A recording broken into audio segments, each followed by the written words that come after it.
return to the Great Ace Attorney Chronicles 2. Here we are again, at the House of Horrors. I'm afraid I haven't got used to the place yet. I'd still like to turn on my heels and go straight home. Via the confectionery, of course. Right. Susato-san really is after something sweet today, isn't she? Eek, what's the matter? Look, Mr. Naruhodo, look at that waxwork. I'm quite sure it wasn't there before. It looks exactly like Mr. Sholmes down to the very last detail. Aha. What is it? Oh, sorry. I think you'll find that's the temporary waxwork himself. Dear friends of my dedicated employee. Oh yes, hello again. It's Ryunosuke Naruhodo. I must say I'm quite spellbound by the great detective. He's a marvel. My precious waxwork is already back where it belongs. You don't mean... But yes, the mystery is solved already. Wow, Mr. Sholmes can really engage his brain when he's hungry enough.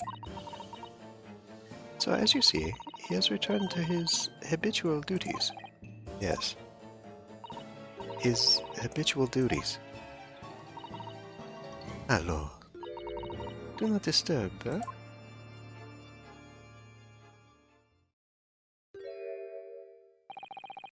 Poor Susato-san. She looks very perplexed.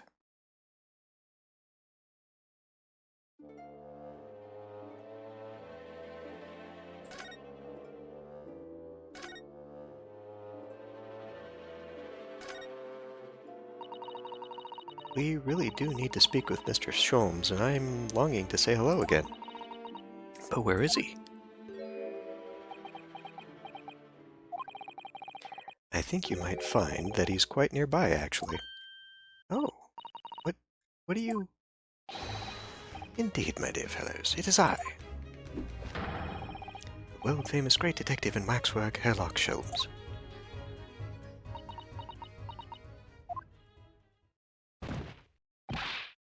Susato-san. Susato-san.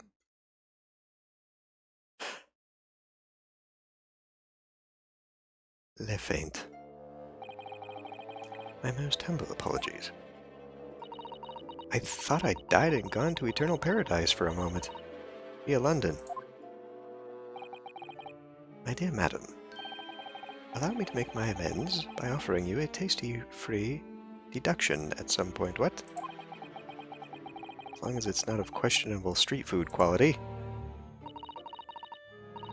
I don't understand. Why are you working as a waxwork here, Mr. Sholmes? Merely a secret identity, you understand. Though the case is largely solved now. Largely solved? We're talking about the waxwork abduction, I presume. Indeed we are, my good fellow. As I predicted, it was as easy as proverbial pie. Though I confess, I'm yet to partake of the pie, proverbial or otherwise, or any food so far today for that matter.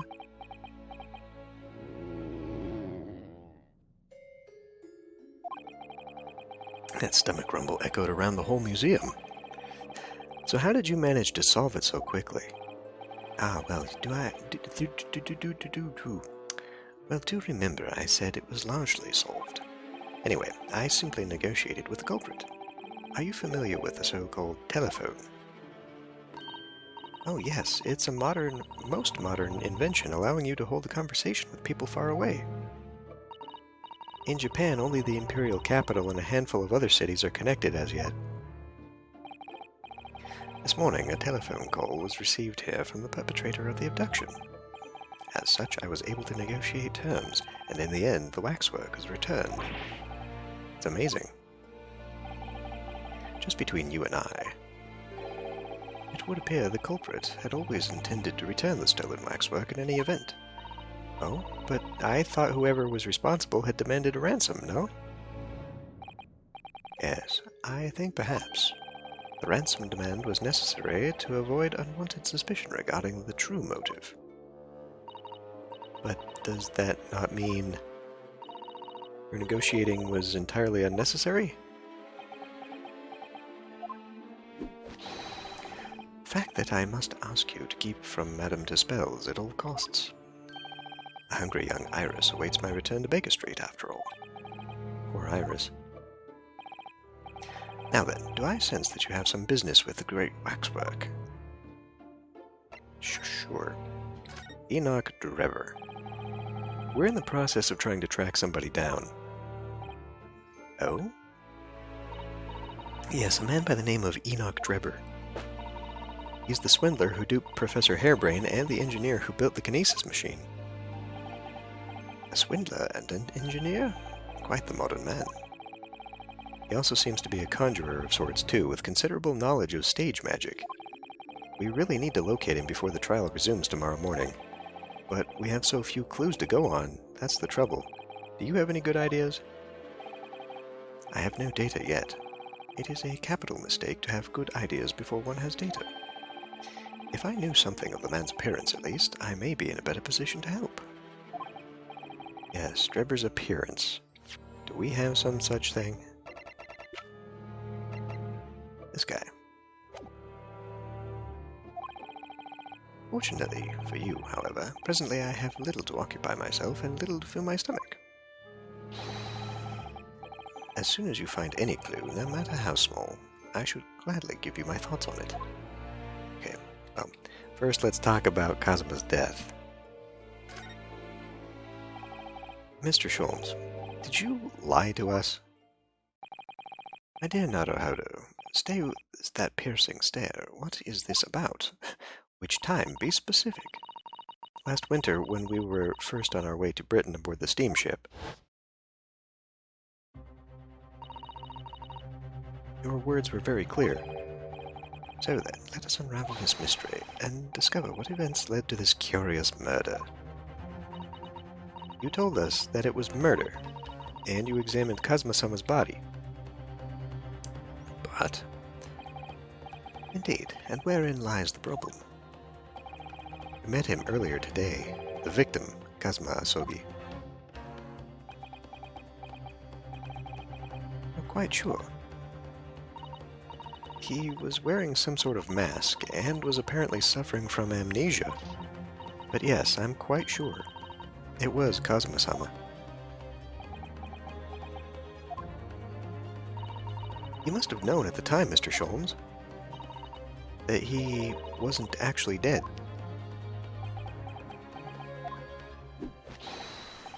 Well, I can only assume I was swept up in the murderous atmosphere of the moment. But the fellow wasn't dead at all. Priceless. I don't suppose that performance would pass muster, would it, Mr. Naruhodo? I could believe that the crewmen present at the time made a mistake, but not you, Mr. Sholmes. I will now tell you something of the first importance, my dear fellow.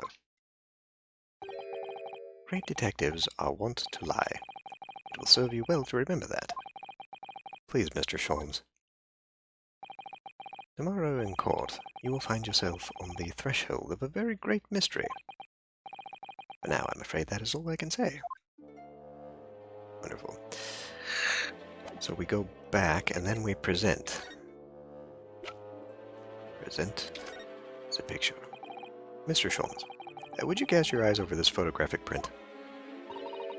It's of Mr. Enoch Drever, the face of the engineer we seek. Well, all Englishmen look broadly the same, of course.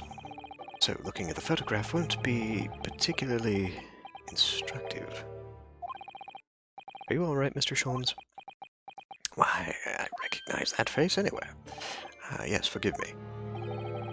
Very interesting, this. Very interesting indeed. What's wrong, Mr. Sholmes? You've turned quite pale all of a sudden. It's the English weather, my dear. It does that to us. I have a suggestion, Mr. Naruhodo. Will you indulge me? Oh, well, what is it? As I explained to you when you arrived, the missing waxwork has been returned. And I personally reinstalled it in the exhibit from which it was taken, behind those thick curtains. Oh yes, the Professor exhibit, isn't it? Would you like to see it?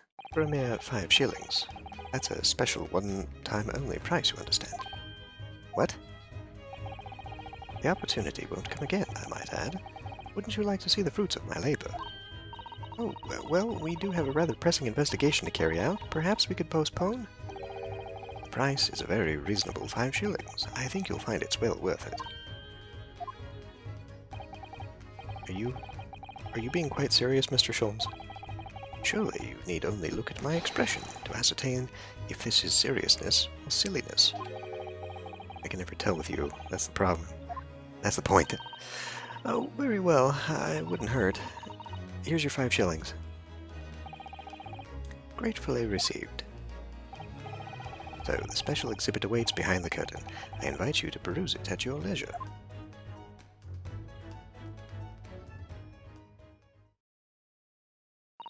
Well, the money's been spent, so let's go and see the special exhibit.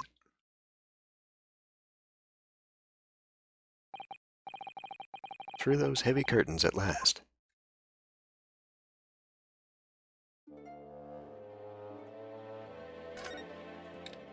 At last, after we go through the menu to find the examine. 5 shillings we've had to pay. It doesn't seem right somehow that Mr. Sholmes slipped the money into his own pocket, does it? No. We could ask Gina to retrieve it for us, using her special skills. Pickpocketing police officers and diddling detectives. Is this what makes Britain great? Not to mention demigod prosecutors taking the law into their own hands, or chip-loving inspectors. Inspector Gregson comes off rather well in that list, I think.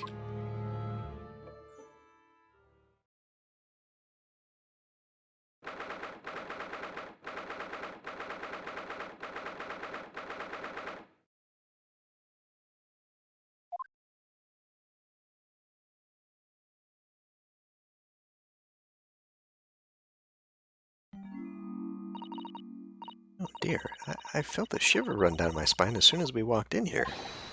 Miss Usato, I say we turn on our heels and go straight home, via a really big confectionery. Why, we certainly can't do that. We've paid 5 shillings already. True. Actually, now I'm looking a little more closely.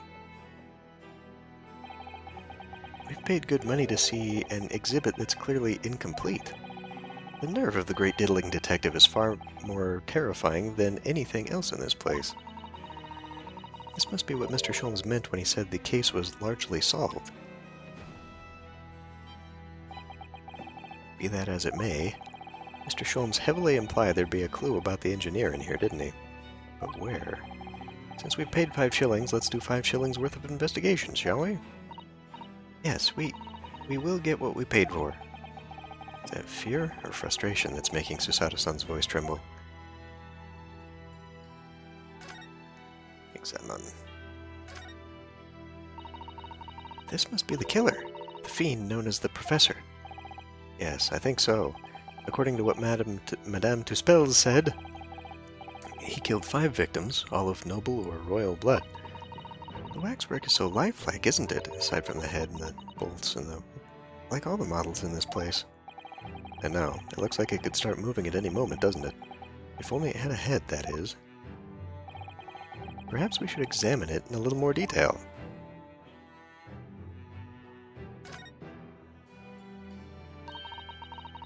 So this is the condemned man. Yes, the so-called professor. Then perhaps his head was chopped off by a guillotine? But unable to find peace, he emerged from his grave as a headless ghost. Do we have to entertain such terrifying ideas, Miss Sato? Anyway, I'm sure the model had a head once. There's a metal fitting for it, see? Then perhaps Mr. Sholmes absent-mindedly forgot to reattach it? That's an extremely absent-minded detective you're describing, isn't it? Or perhaps the thief absent-mindedly forgot to include the head when he or she returned it to the museum. And that would be an extremely absent-minded thief. Would there have been some reason why only the head wasn't returned?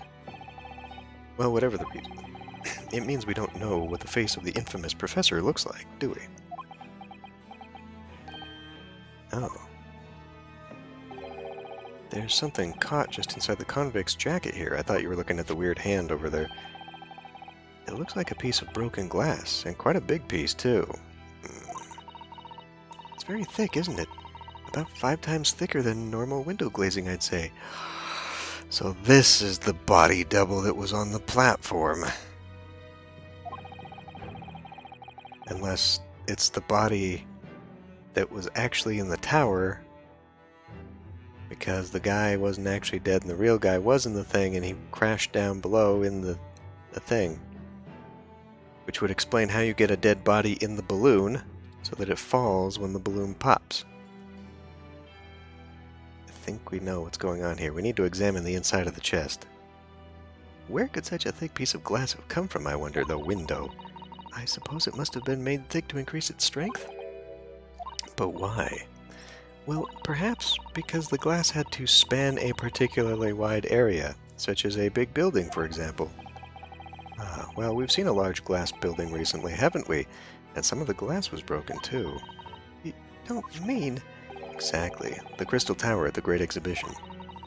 But why would glass from the Crystal Tower be lodged inside this waxworks jacket? Makes you think, doesn't it? The piece of broken glass has been entered into the court record. Earlier in court, we established that the kinesis experiment was a trick, and now we discover this fragment of glass here in this waxwork. Is it just a coincidence? Yeah, I can't actually open that. So, no. But we can look at the court record. We can examine this. This piece of glass is almost as thick as it is wide. I don't know about that. Yes, I've never seen anything like it. If you were to compare it to a human, only Mr. Sholmes has such thick skin. There's really no need for such a comparison, Mr. Naruhodo, as you well know. Anyway, it can only be from the Crystal Tower, surely. Yes, I think so too. It was probably made especially to meet the demands of that great structure.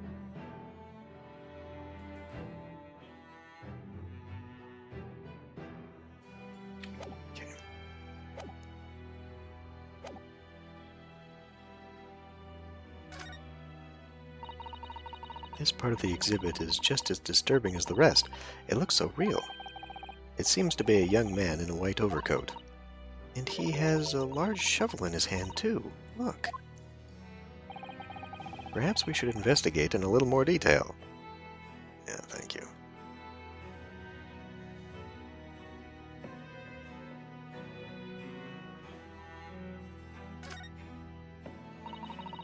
What a large shovel. He's holding it rather ominously, isn't he? What on earth was the man doing with a shovel in the graveyard in the middle of the night? Mr. Sato. Yes? That's a spade, isn't it? No, it's a shovel. No, shovels are for digging. That's for scooping up loose material. It's a spade. We've been through this, Mr. Naruhodo. It's a shovel. No. Although, we haven't considered trowels. We've allowed ourselves to be distracted, I feel. Perhaps we should concentrate on what the man was doing with the implement. So we're going to bury the hatchet? You're right, though. What was the man doing in the graveyard in the first place? That's the real question.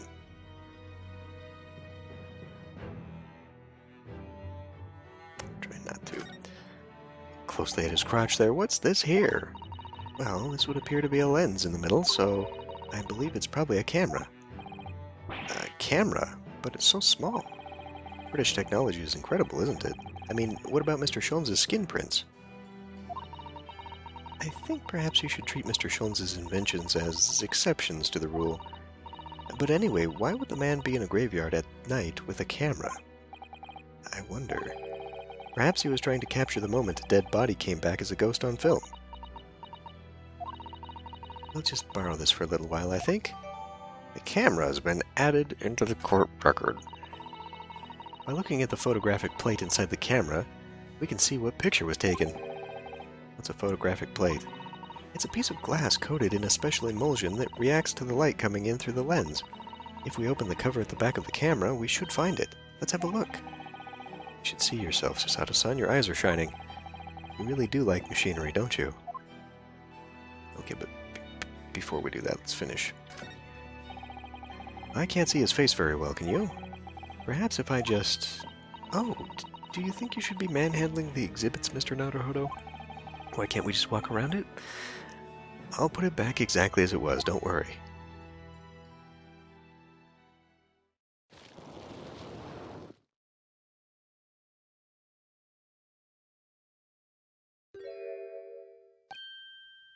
Ah, what on earth?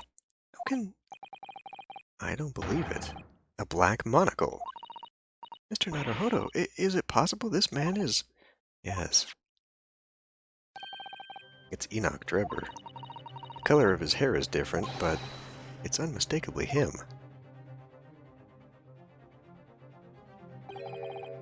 Indeed it is. Mr. Sholmes. This man is the subject of your present hunt, I believe. Yes, that's right. And just who is this man? Why is he here in this exhibit? And why does the convict behind him have no head? The head was missing when the model was returned by the thief who stole it. What a surprise. So then the case isn't yet solved, is it? Did I not say so myself? Largely solved were my words, I believe. But I must locate the missing head tout de suite, as Madame would say. Or I'll be in grave trouble. A very hungry Iris still awaits my return to Baker Street, preferably with rations.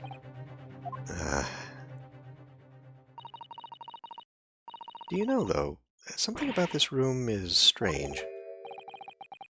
Strange, what do you mean? Well, the displays in the House of Horrors are supposed to depict real events, are they not? Indeed they are, Monsieur Soto. Do go on. And as terrifying as they are, the scenes in the other exhibits are believable. But this one... This surely couldn't ever really have happened, could it?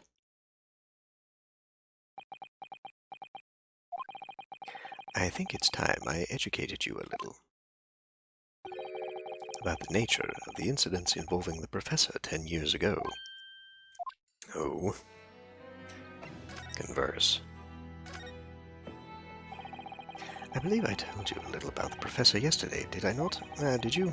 He took the lives of 5 victims, everyone being either a member of the aristocracy or royalty.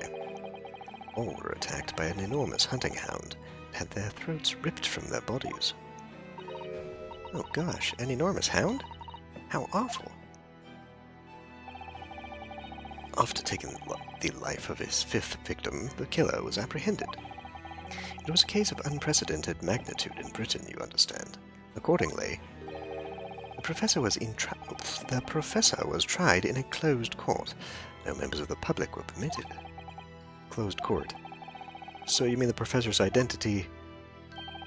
As you've surmised, my dear fellow, his identity was never made public. Naturally, he was found guilty and was summarily sentenced to death by hanging. He was buried in a graveyard at Lowgate Cemetery, which adjoins the rear of the prison where he had been held. However, that was not the end of the affair. Oh. The very night that he was buried, the convicted man came back to life. Came back to life. He clawed his way out of the ground and emerged into the moonlit graveyard. The exhibit here depicts the very scene as described by the sole witness to those chilling events. There was a witness? But of course, my dear fellow, it was none other than... the young man in the white overcoat. Enoch Drebber. He saw it happen?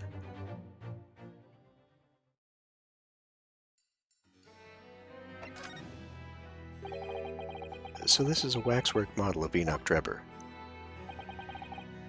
10 years ago, the convicted professor, having been exhibited and buried, emerged from his grave in the dead of night. The sole witness to that unimaginable scene was this young man. From appearances, I would say he was about 20 years old. It's so horrifying. Scared out of his wits, the young Drebber ran to a nearby police station to report the incident. And the sheer terror of what he'd seen is said to have turned his hair white overnight. Yes, as shown in the photograph we have of him, his hair is completely white. For the following few days, the story of what he'd seen was on every front page in the capital. The public was frantic for every last detail about the killer who'd come back to life. As you've seen, an exhibit was even created here at Madame Tuspel's. I can quite understand why the man's hair turned white, certainly. But what I don't understand is what Mr. Drebber was doing in the first place, in a lonely graveyard in the middle of the night. Yes, what was he up to?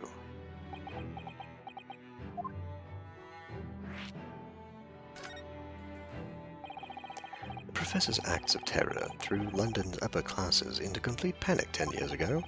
It was a great scandal, one might say, at the very highest level of the society. And since the killer's identity was never made public, rumors abounded. After all, no killer had ever before systematically employed a dog as a weapon of murder. Yes, I can imagine the impact the case must have had, but in time, of course, the rumors abated. So too did talk of the shocking witness account of the convict who came back to life. It was forgotten, dismissed as a dubious ghost story, as a preposterous parlor tale. But why did people stop believing it?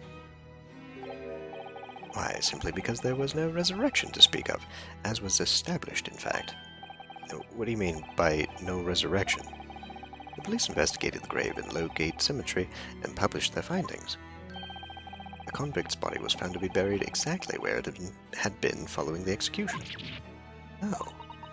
But that would mean Mr. Drebber must have lied to the police and the newspapers. That would appear to be the only logical explanation, yes. The young man subsequently vanished from society, and nothing has been heard of him since. It's rather striking, then, that he should resurface now, don't you think? Of course, the convicted murderer couldn't really have come back to life. That's not possible. But Drebber's hair is unusually white, and if that really did happen overnight as a result of shock, it's hard to believe the incident was an out-and-out lie.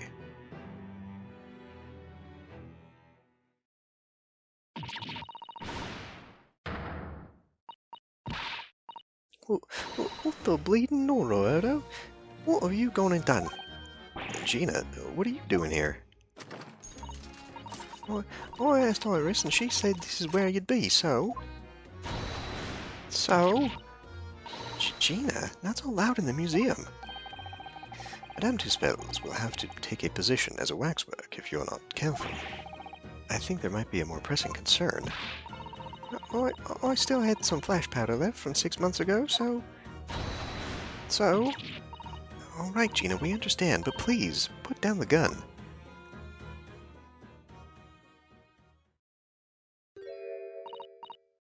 Sorry, I got scared.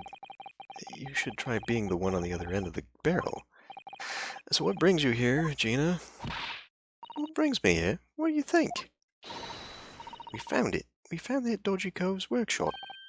What? You found Drebber's workshop? Yep. Toby's nose took me straight there. The boss and the others are heading over there now in a drag. So come on. Here's the address. I got the boss to write it out. Oh, thank you, Gina. We'll make our way there at once. All right then, see you there. Am I done examining this place, though?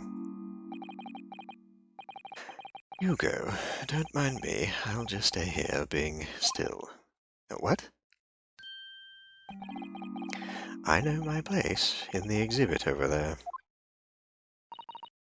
Oh dear. Someone is feeling sorry for himself.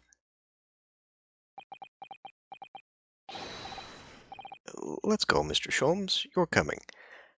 I wonder about the model. I wonder if the eyes are animated afterward then, and the actual 3D model for these characters do not have the actual facial expressions modeled. Obviously they are cel-shaded, but I've actually watched some tutorials on making 3D anime characters. Well, it's just 3D characters in general, I guess, but anime characters with eyes, specifically geared towards like VTuber stuff. Like if you're going to make your own character for being a VTuber or whatnot. I would have assumed it was the same thing here, but maybe not.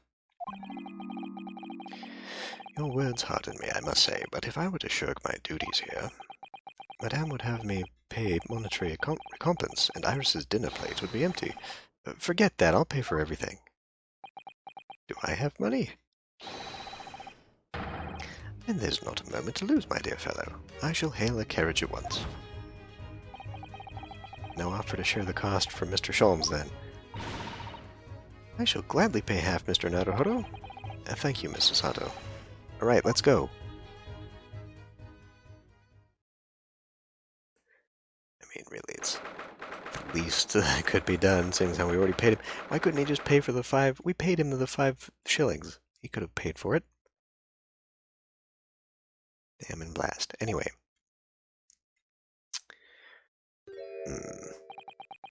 That looks like... Oh, it's another super high voltage instantaneous kinesis machine. Indeed, it would appear so, though only a prototype, naturally. Ah, so you got here then. Gina, well done for finding this place. And in such little time. You've really worked miracles. Ah, look at that, there's a quiver down there. To shoot the balloon. It's Toby here, the miracle worker. Worker? Oh, I thought, what is with your face? I thought you lot would show up before long. Hello, Inspector. That's one knitted brow. It looks like he's eating a lemon, not a bag of fish and chips. So, Inspector, is there any sign of the engineer? Sadly not. We didn't find a soul in here. Oh, what a shame. Well, thank you for letting us know about this place and giving us the chance to investigate. According to what Gina tells me, we only found it thanks to a clue that you lot turned up. I wouldn't want to say, go to Paris with a debt of gratitude unpaid now, would I? Thank you. Anyway, if you're hoping to snoop around in here, I'd get cracking. All Van Zeeks and the forensic investigation team are on their way here as we speak. Them again. I imagine you've got the picture by now. They don't take too kindly to lawyer types. Right. So then, my dear fellow, let's turn this place upside down whilst we have the chance. And you, Sholmes. Pardon? They take even less kindly to great detectives than they do to lawyers. Very droll, Gregson, very droll. But you may consider me nothing more than an inconspicuous waxwork model. Right then, let's see what we can find in here.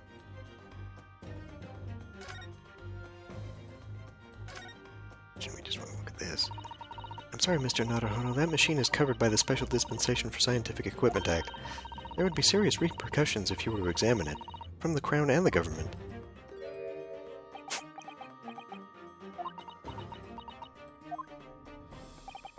Well, those two don't seem to be holding back. It's quite hollow inside, no working parts or devices of deception to be seen, my dear fellow. Yes, but the base is not like the one at the thing. No loose change drop in the floor or nothing. Not even a bone for Toby here, my dear fellow. British people are very much ruled by their own ideals, aren't they? I think that's just these two, Mr. Sato.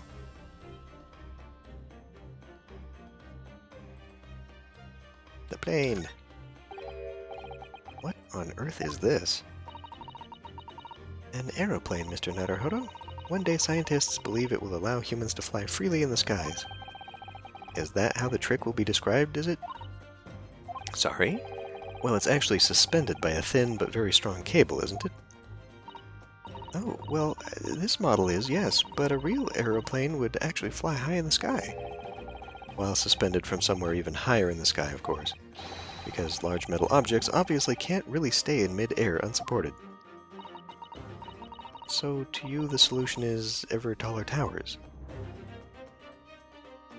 Obviously, the solution to flight is ballooning. Ah, this appears to be most interesting. Yes, most interesting indeed, wouldn't you say? It's an impressive-looking back massager, that's for sure. I've no doubt that if you hit your shoulders a few times with that, your aches and pains will soon go away. It's a Royal Society trophy for excellence in science. A young scientist would wish for no higher honor. Ah. Would you like a massage? No, I'm fine, thank you. I had no idea it was such a grand thing.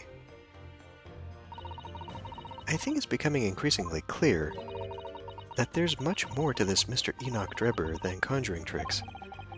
I couldn't agree more, my dear madam. And how about you, Mr. Naruhodo? Wouldn't you like to take it with you? For your tired shoulders, of course. He's not going to let that go, is he? It's curious, though, isn't it? You would expect such an important trophy to be proudly on display somewhere, not haphazardly cast aside. English gentlemen can be quite a mystery at times. The science trophy's been entered in the court record. I'm willing to bet it's got a false bottom. That's look. We didn't examine the camera either. There's a little metal plaque here, look. Fostering burgeoning talent for the future of scientific discovery. Seems rather ironic, doesn't it? But clearly Mr. Drebber really was a very talented scientist. No? You can't look at the bottom? Okay. Okay. Look at the camera.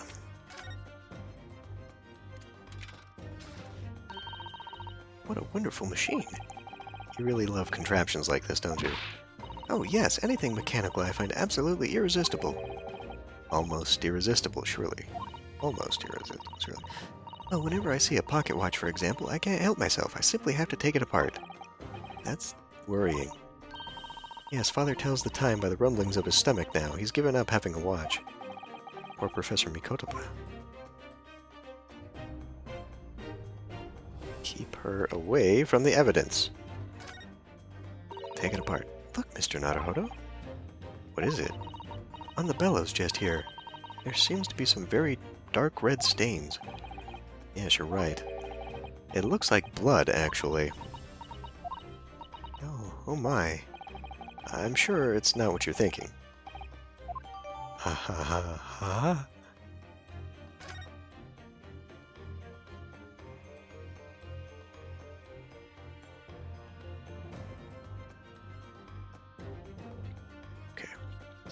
Let's open the back. Oh, look, the cover came open. Yes, now there should be a glass plate inside. You have to change the plate with each new photograph that you want to take, you see. Is there something wrong? There's no plate. It's been removed. Ah, what a pity. But I suppose if you think about it, this wouldn't be the actual camera that was used at the time, just like the waxwork isn't the actual person. So we'd never have found a photographic print of the executed convict coming back to life anyway. Grief. Oh, yes, you're quite right, of course. Poor Sasato-san, she looked devastated. Okay, well, I guess we're done then. So, how thick are the glass plates? Is that where the piece is from? I still think my hypothesis of what the actual happenstance. This is a European-style quiver of arrows with steel bolts inside. Oh, do you suppose? Crossbow bolts, these? And just the right size for the bow you lot turned up at the exhibition grounds. In other words. Yep, that's more evidence to support your theory. It all goes to show that Drebber was the one pulling the strings behind the scenes for the whole scam. Details of the crossbow have been updated. Why the crossbow and not the quiver? Why we're not adding to the quiver? What are the details? Crossbow found hidden behind a tree belonged to Enoch Drebber. Okay, that's all. Well, the door. This door doesn't want to open. Yeah, it looks like it's got a pretty hefty lock on it. There's a specialist locksmith on his way over from the yard, so hands off till he gets here. With permission, Inspector, I could have that lock open in less than a minute. Well, you don't have permission, and no one's given it to you. Gregson looks as though he really enjoyed that. Well, there's no sound of anybody on the other side. No, Drebber must have fled at the first sign of danger.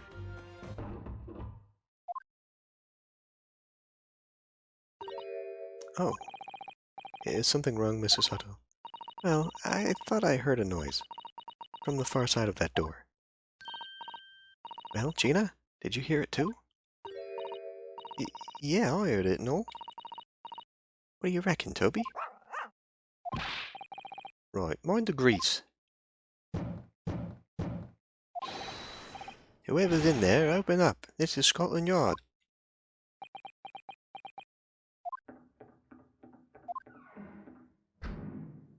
Well done. Oh my. Someone is in there. Oh, this rotten bleeding lock. My dear Gregson, as I said only minutes ago, if only it were countenanced, I could unlock that door in less than a minute.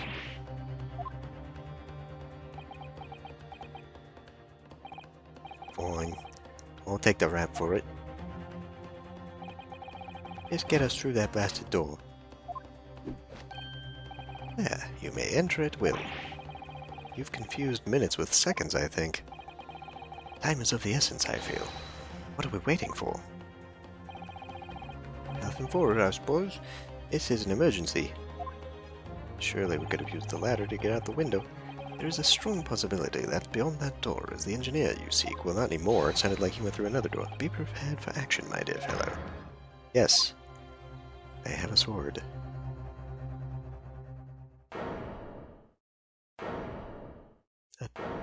A time bomb?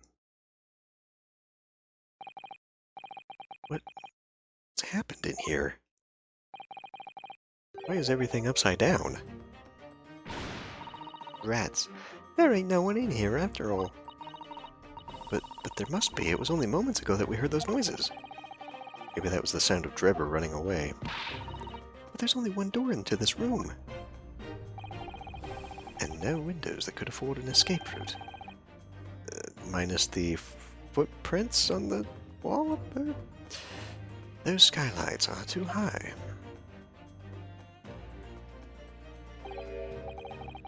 What's that up there? Are they footprints on the ceiling? Oh me, what are we here then?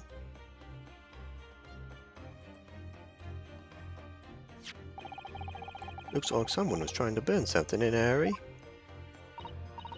Oh, that looks like a set of blueprints. To what? To that Professor Hairbrain's balmy machine, isn't it? Blimey, if we'd had these, there'd have been no need to muck about trying to investigate all that scrap metal. There is something of great interest here, too. This rope was lying on the floor at the foot of that pillar. A rope. What's significant about that? Never mind. You see, but you do not observe, Mr. Naruhodo. We must investigate the entire room thoroughly, and before the forensic investigation team arrive, too. I mean, whatever Mr. Sholmes is looking at, it seems like it's probably important. That's a really lovely model. It looks like a real flying balloon. I think it's probably staying aloft on the same principle as a full-size balloon, using gas. A green flying balloon. It does have the hallmarks of that amazing deception at the Great Exhibition, doesn't it? Could it be that the whole thing was planned here in this very workshop? Why not? There's no denying it, is there? They're footprints. Yes, it would appear so. And I simply can't imagine how they came to be there. Isn't there a Susato shoot-up or something? Like a Susato takedown, I mean. I'm no Wonder Woman, Mr. Naruhodo. That would make her almost superhuman, I suppose.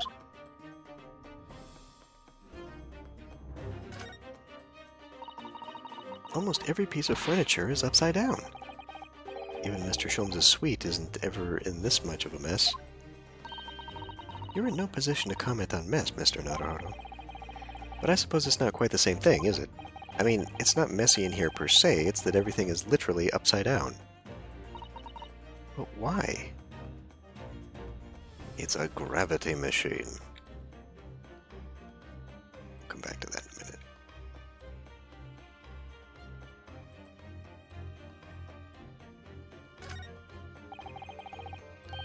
It's a very large safe. I don't suppose even Mr. Sholmes could open that lock.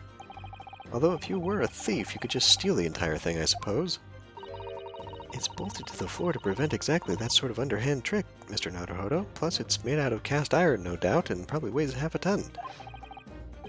Well then, you could just steal the floor as well, I suppose.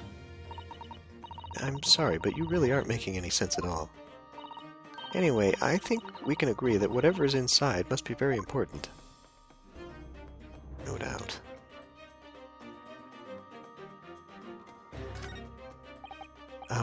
Mr. Sholmes, have you found something?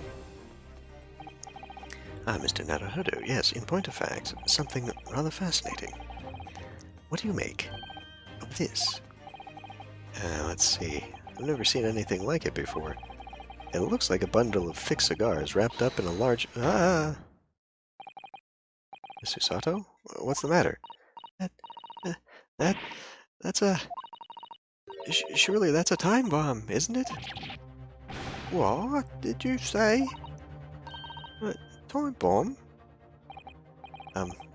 Sorry, but what is a time bomb exactly? Eh? You truly are one of a kind, Mr. Naruhodo. I won't take that as a compliment. You don't know nothing, do you, Odo? You haven't got a clue what it is either, have you, Gina? I invite you to consult a dictionary later, Mr. Naruhodo. But this particular specimen is no time bomb, though I confess it has a very similar appearance. Oh, well, thank goodness. And then, what is it? I see, so that's it. Thank goodness, Mr. Sholmes, have you seen to the heart of the matter? There are times when I consider my lot most unfair, for I'm fated never to know how it feels to flounder as you do when a puzzle presents itself. But I have learned to accept the hardships that come with being a great detective, Miss Usato. Here we go. I feel a great deduction coming. Okay. In that case... screw it. We'll keep going. These are just going to be hour-long episodes from here to the rest of the game. I mean, I can't justify not putting in as much time into an episode. So here we go. Once again, I draw two conclusions from the scene we see before us. The first is that the inverted nature of the furniture in this room is the work of Drebber himself. Oh, but how could you...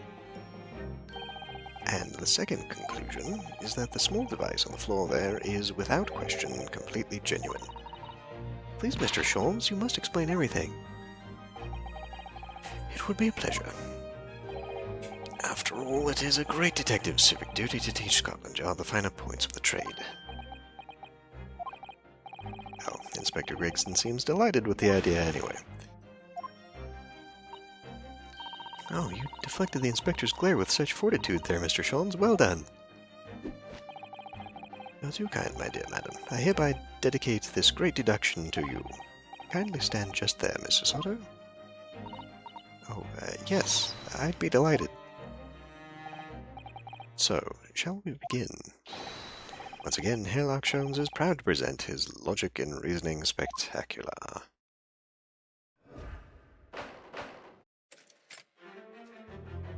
The game is afoot.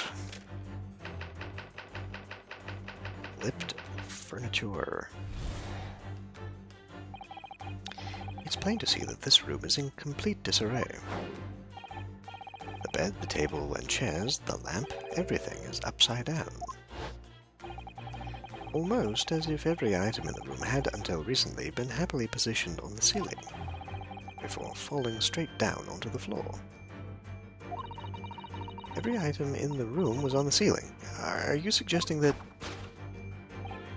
Indeed, the key here is the safe number right there underneath the chair. Is gravity. It would appear that technology has at last succeeded in freeing us from the great pull of the Earth. The gravity in this room was reversed and then suddenly restored to normality. Goodness. The inverted furniture clearly reveals the truth about the part gravity played in this whole business. I quite understand your skepticism, Mr. Sato. I too was incredulous at first. However, my conviction in my analysis was cemented when I observed this.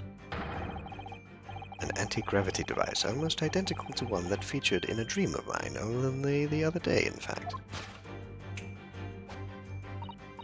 But then why does it have a clock on it? A most relevant question indeed. That is a timing device that controls when the gravity direction will switch. It was clearly a requirement for the engineer to be able to restore normal gravity automatically. And the commotion we heard earlier from the other side of the door was the moment that restoration occurred. Yes, the reason why everything in here has been turned upside down is because of the anti-gravity device. Right. So you see, we need look no further to explain the state in which we now find this room.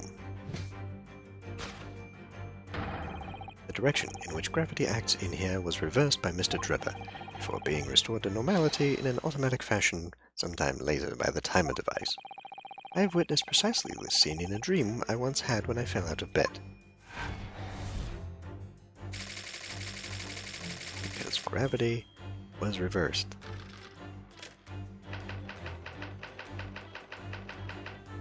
Missing engineer. Now, let us consider the next conundrum. What was our engineer's friend's aim? Indubitably, the greatest clue we have to explain his actions is above our heads. Yes, how is it possible there are footprints all the way up there on the ceiling? A question whose answer will lead us neatly to the truth, my dear madam. The reason there are footprints on the ceiling is because of the nearby skylight. Of course, Drebber's aim was singular, to escape. However, there is but one way into this room, excepting the skylight, that is. Ah.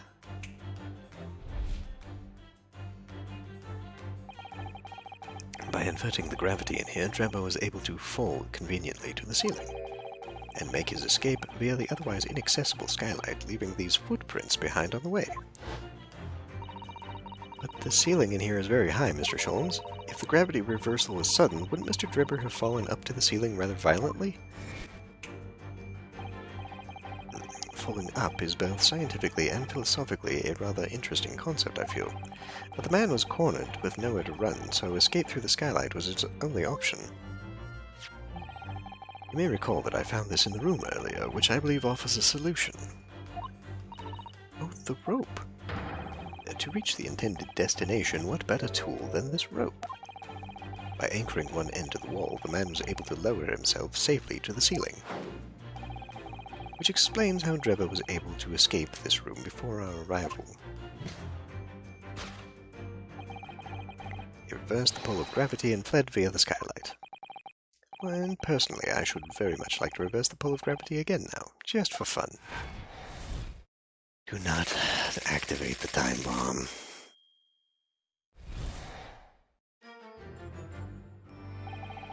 Thus concludes Sherlock Holmes' great deduction of this topsy-turvy puzzle. Right. Okay.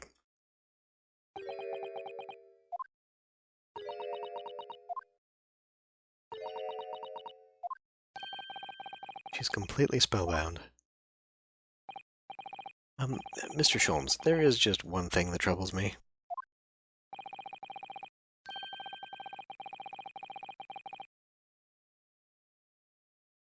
I would expect nothing less. You're destined to be troubled by just one thing for the rest of your life.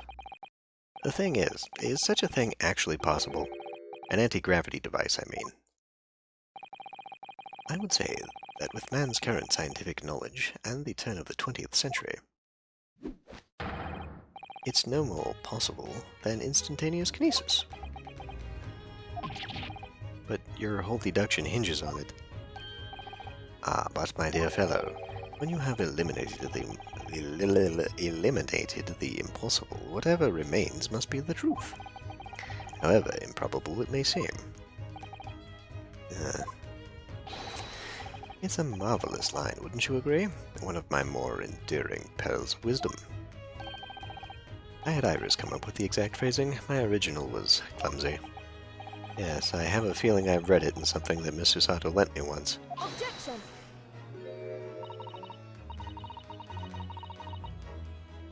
Actually, there is one other thing, Mr. Sholmes.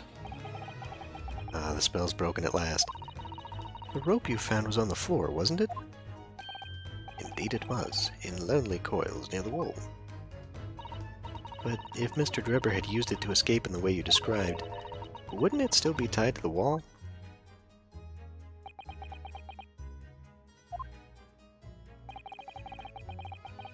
Mysteries inevitably unravel in the end, as I think you'll find do ropes. And as evidence as such, you need only look at the mystery we faced in this room, now skillfully unraveled. An argument is circular as the coils of the rope. I think perhaps we might need to give Mr. Sholmes the usual little helping hand. I'm sure that with some minor corrections, the great detective's great deduction will lead us to the truth. Yes, you're right. And we must do it quickly before Enoch Drebber gets too far away. If you're ready, then let us resume. Sherlock Holmes's logic and reasoning spectacular. Tell you what, now why don't we do this next time?